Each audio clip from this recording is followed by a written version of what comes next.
Hello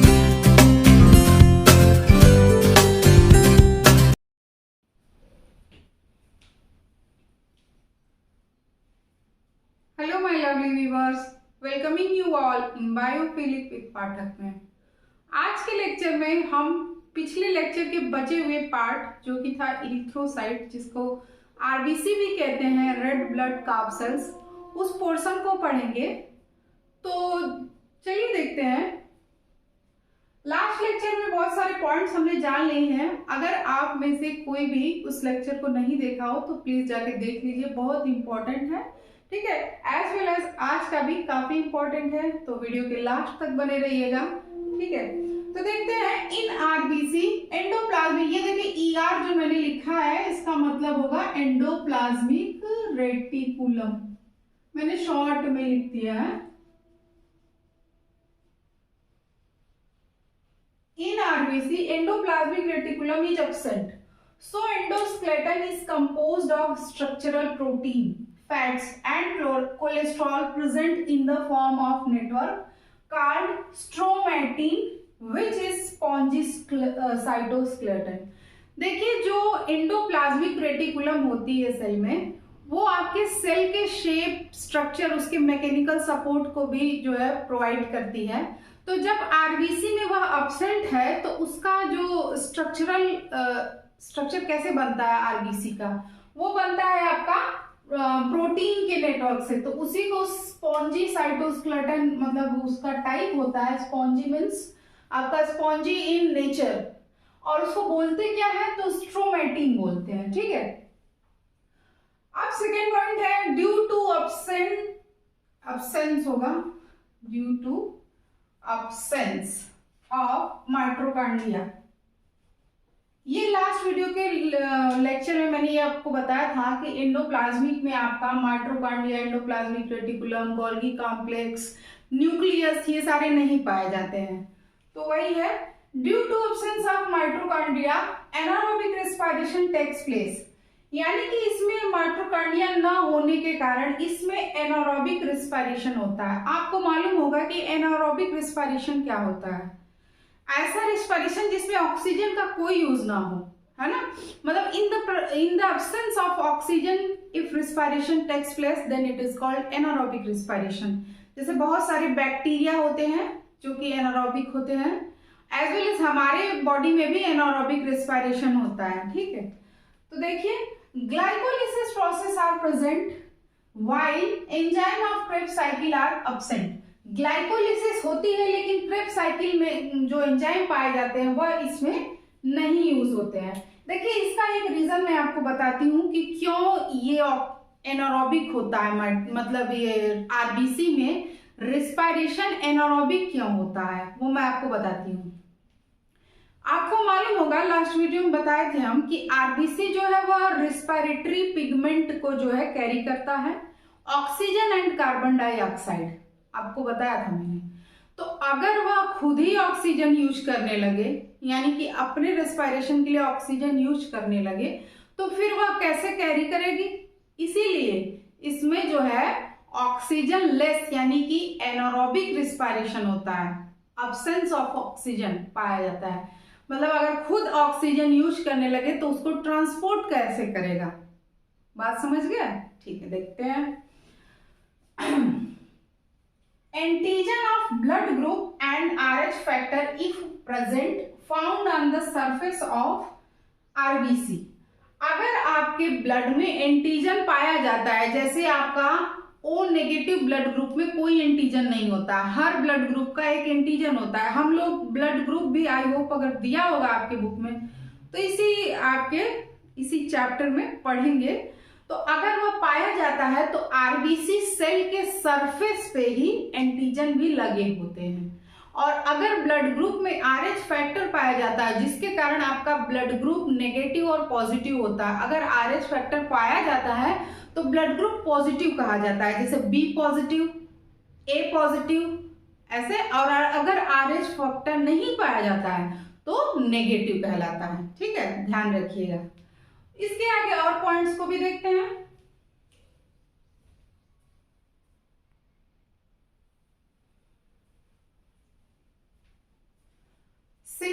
RBC is pale yellow in colour. जैसा कि आपने प्लाज्मा में पढ़ा था कि प्लाज्मा का भी कलर स्ट्रॉ कलर होता है, पेल येलो उसको भी बोलते हैं, वैसे आरबीसी भी। आरबीसी अगर सिंगली एक सेल लेके देखेंगे तो वह कैसा होगा, पेल येलो इन कलर होगा।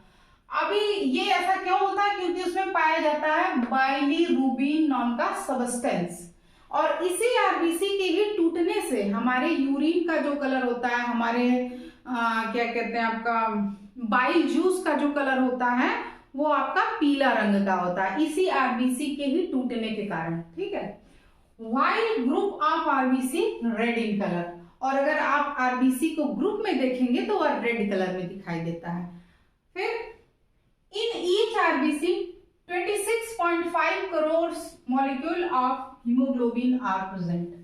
सिर्फ एक आरबीसी में इतने सारे हीमोग्लोबिन के जो है मॉलिक्यूल्स प्रेजेंट होते हैं। सोचिए बहुत कितना ज्यादा है, इसकी तुलना में आपका डब्ल्यूबीसी बहुत कम होता है। इसीलिए मैंने शुरुआत में ही बताया था जब आरबीसी शुरू किया था कि सबसे ब्लड में सबसे अधिक मात्रा में पाया जाने वाला जो आपका सेल है वो आरबीसी ही है। ठीक है, और इसका कारण ये भी है ना कि जैसे ये इसका रोल भी बहुत ज्यादा होता है, आपको रेस्पिरेशन के लिए बहुत ज्यादा फॉर्म करे रहेगा, तभी तो आपको रेस्पिरेशन में प्रॉब्लम नहीं होगी। मतलब जितना ज्यादा ऑक्सीजन रहेगा उतना जल्दी आपका एनर्जी मतलब फटाफट आप काम करेंगे, ये मेरे कहने का मतलब है। ठीक, उसके आगे देखते हैं composition of RBC 60% of H2O। अगर बात की जाए कि आरबीसी किन किन चीजों से बना है तो 60% आपका पानी है, 40% आपका सॉलिड पार्ट है। अब सॉलिड पार्ट में क्या होगा, आपका haemoglobin constitute 36% of total weight of RBC. देखिए अभी आपका 36% तो अकेले सिर्फ आपका हीमोग्लोबिन कंटेन कर रहा है, हीमोग्लोबिन ही है ना, 36% अकेले है ना। अब उसके बाद 6 पॉइंट देखते हैं, हीमोग्लोबिन कैसे बना है। अभी आरबीसी को देखा, हीमोग्लोबिन को भी देखते हैं। हीमोग्लोबिन में आपका 5% हीम होता है। ठीक है, हीम जो होता है वह बेसिकली आपका मतलब पाए जाने वाला, जैसे ग्लोबिन प्रोटीन होती है, हीम उसके अंदर पाए जाने वाला वह सेंट्रल मेटल आयन है। जैसे कि यहाँ नीचे मैंने लिखा है आयरन और पोरफायरिन रिंग। एक जो पोरफायरिन है उसका मतलब एक रिंग फॉर्म होती है जिसको पोरफायरिन बोला जाता है, और उस पोरफायरिन में सेंट्रल मेटल आयन Fe होता है जिसको आयरन कहते हैं, in the form of Fe+2। ठीक है, तो ये हीम है, और उसके बाद हीम 5% सिर्फ होता है, ग्लोबिन आपका 95% होता है। तो जो 95% ग्लोबिन है असल में यह एक प्रोटीन है। ठीक, उसके बाद आपका iron present in the form of, ये तो मैंने पढ़ लिया। अब each molecule of haemoglobin carries 4 molecule of oxygen, यानी हर हीमोग्लोबिन का एक मॉलिक्यूल अगर देखा जाए तो 4 ऑक्सीजन कैरी करता है। ये वाली बात आपको रेस्पिरेशन चैप्टर में भी देखने को मिलेगा, अभी जान लिए तो अच्छा रहेगा।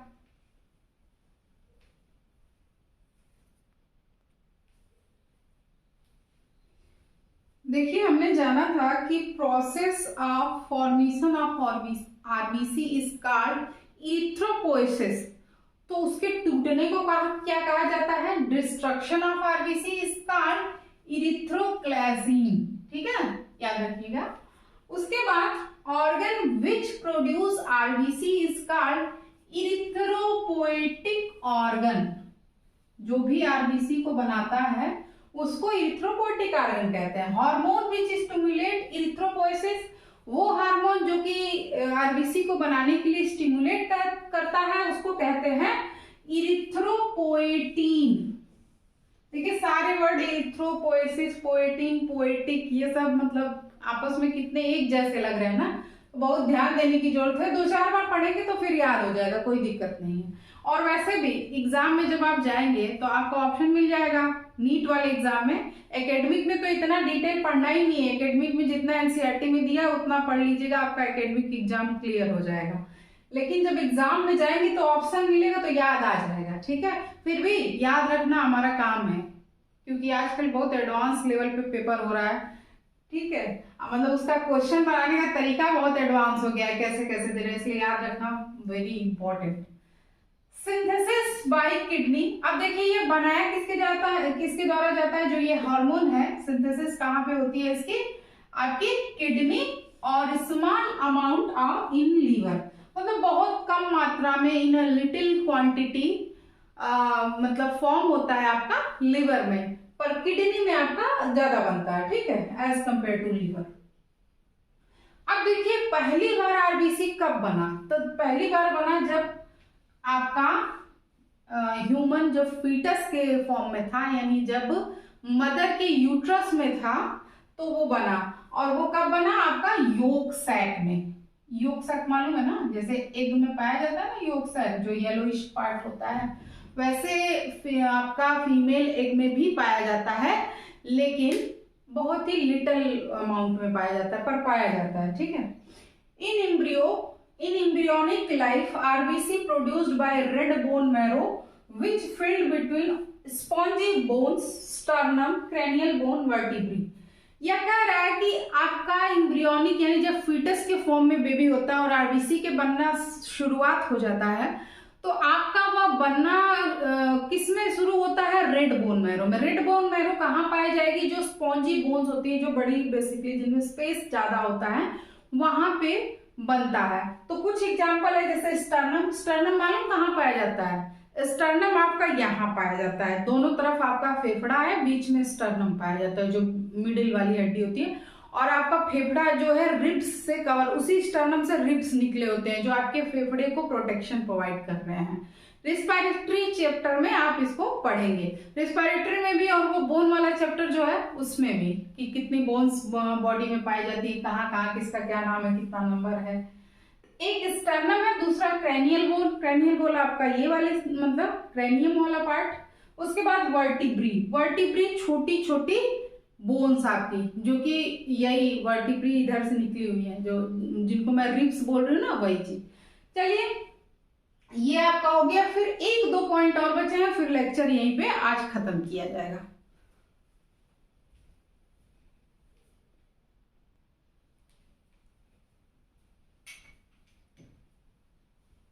Destruction of RBC occur in spleen is called graveyard of RBC। ये देखिए ग्रेवयार्ड मतलब जानते हैं ना, आपका कब्रिस्तान, जहाँ पे ले जाके मृत शरीर को दफनाया जाता है।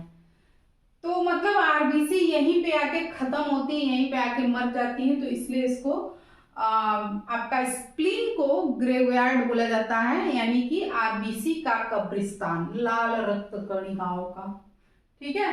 अब देखिए स्प्लीन स्टोर्स एक्सेस ब्लड। अच्छा एक चीज और बता दें, ये जरूरी नहीं है कि ये आपका स्प्लीन में ही आके डेड हो, जहां जहां भी आरबीसी बनती है बेसिकली वहां वहां उनका आपका रिडक्शन भी होता है, मतलब डिस्ट्रक्शन भी होता है, यानी वहां वहां टूटती भी है। अगर स्टर्नम में फॉर्म हो रही है आरबीसी, तो स्टर्नम में बेसिकली आपकी डिस्ट्रक्ट भी होंगी, वहीं टूटेंगी भी। It is not necessary that spleen में ही आके, लेकिन ये एक स्टेटमेंट दिया हुआ है तो आपको बता दे रहे हैं। ये जानते रहिए कि वो जहां जहां बनती है वहां वहां खत्म भी होती है, क्योंकि इनकी लाइफ आपकी 120 डेज की होती है, 120 डेज की। पता नहीं ये पॉइंट मैंने लिखवाया है कि नहीं, जान लीजिए कि आरबीसी की जो लाइफ होती है वो 120 डेज की होती है, ठीक है। Spleen stores excess blood capsules, so it is called blood bank of body. देखिए यहीं पे आपका मरती भी है और यहीं पे फॉर्म भी होती है, तो जब मरने के सेंस में लिया जाए, मतलब आपका डिस्ट्रक्शन के सेंस में, तो ग्रेवयार्ड कहा जाता है, और जब फॉर्म होने के सेंस में लिया जाता है तो ब्लड बैंक ऑफ बॉडी कहा जाता है स्प्लीन को। उसके बाद maturation of RBC by vitamin B12 and folic acid.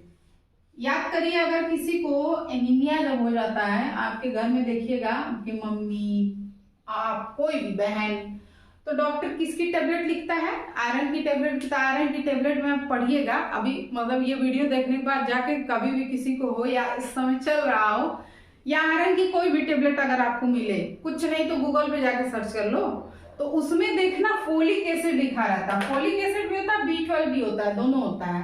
ऐसा क्यों होता है? क्योंकि जब किसी को एनीमिया हो गया रहता है ना, तो उसको ये चीजें दी जाती है ताकि उसके अंदर आरबीसी का मैचुरेशन ज्यादा से ज्यादा हो, आरबीसी फॉर्म भी हो। आयरन भी तो होता है, तो आरबीसी फॉर्म भी हो, तो जितना आपका आयरन रहेगा उतना भी आपका आरबीसी बनेगा, ठीक है। मतलब जब आपकी आयरन की डिफिशियंसी बेसिकली बॉडी में हो जाती है ना, तो जो आरबीसी होते हैं उन सेल्स की आपकी जो क्या उसको बोलेंगे, शेप जो बोलेंगे, वह छोटा हो जाता है, ठीक है। आयरन की जब कमी होती है तो वही उसी की कमी से आपका एनीमिया होता है। तो ये जब ये टेबलेट्स वो खाते हैं तो फिर उसका शेप सही हो जाता है, मैचुरेशन भी होने लगता है, ध्यान रखिएगा। तो ठीक है, लेक्चर यहीं एंड करते हैं। अपना जो है ध्यान रखिएगा। वीडियो कैसा लगा जरूर कमेंट में अपने थॉट्स शेयर करिए, और आपको क्या इंप्रूवमेंट चाहिए, क्या एडिशनल चाहिए, वो बातें भी बताइए। और प्लीज वीडियो को लाइक कीजिए, चैनल को सब्सक्राइब करना मत भूलिए।